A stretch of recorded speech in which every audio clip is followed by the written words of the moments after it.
as one who is representing the Global Afrikan Congress, what do you believe those living primarily in the UK would need in place in order to make a smooth transition, if you will, if they wanted to take up the invitation to return back, not just to the continent? Let's focus on Ghana for this evening. I'm going to start. Because my starting point is, why is this happening? Right. And I think it's important to put it into that context. I'll get to the question very quickly. Sure. But this is my view of why this is happening. It's part of a progressive movement of Pan-Africanist action and thought. And we have African states through the African Union have a strategy 2063. And so the homecoming that Ghana is expressing is a part of a Pan-African strategy 2063.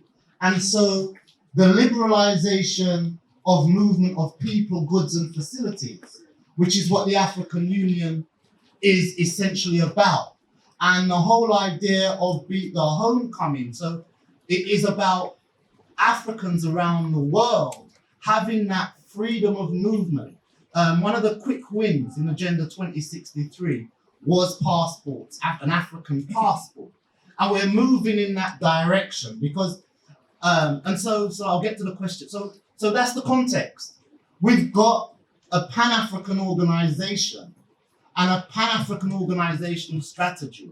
And we need to be functioning within that frame of reference, that context, that we're not just a fragmented kind of people with some kind of, we don't have any kind of status or sovereign space or sovereign policy. We've got 2063, which is the African Union. Coming to how the practicalities now that you were asking about. And that's a difficult bit for me. But I was in a prison today, visiting a relative in a prison, and I've struggled with that relative around Africa being the way forward. In fact, it's a brother who had said to me, why do I want to go to Africa? I mean, the brothers I'm locked up with, and there's a lot of brothers from West Africa there who are saying, well, it's rough. It's rough. There's nothing there. That's why we're here. That's why we're in the nitty-gritty in the UK. And so, but the conversation has taken to, I've just come from the prison. And the brother said, he's got a question. So I'm asking the question at the same time, trying to think about it myself. And this is the answer that he gave. And I'm in a context where we're talking about self-reliance. Yet the brother said this to me, and this is the challenge for Africans in the UK. There's some semblance of a safety net in the UK. The brother had said to me, what kind of safety net is there on the African continent?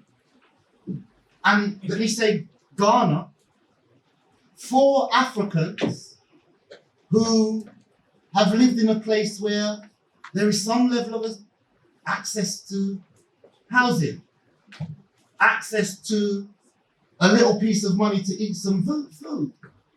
And so there's a question around the safety net. And I'm hearing the dialogue. The dialogue is about, we must have business. And the starting speaker said, look, there's a global economy.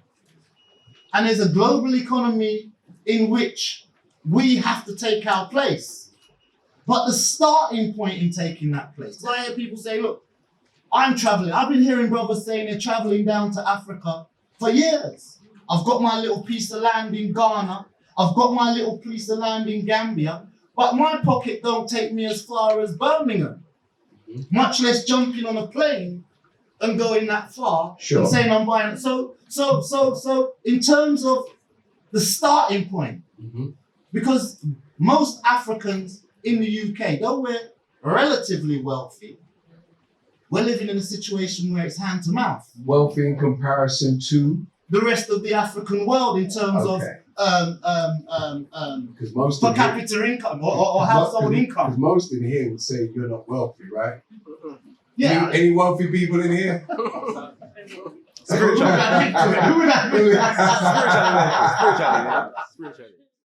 Achomi na ajele bojo kwe, ni biane nyenko Got Kush TV, nye yiradong. My name is Na Ajele Bojo Kwe, and right now you're watching Got Kush TV. Thank you.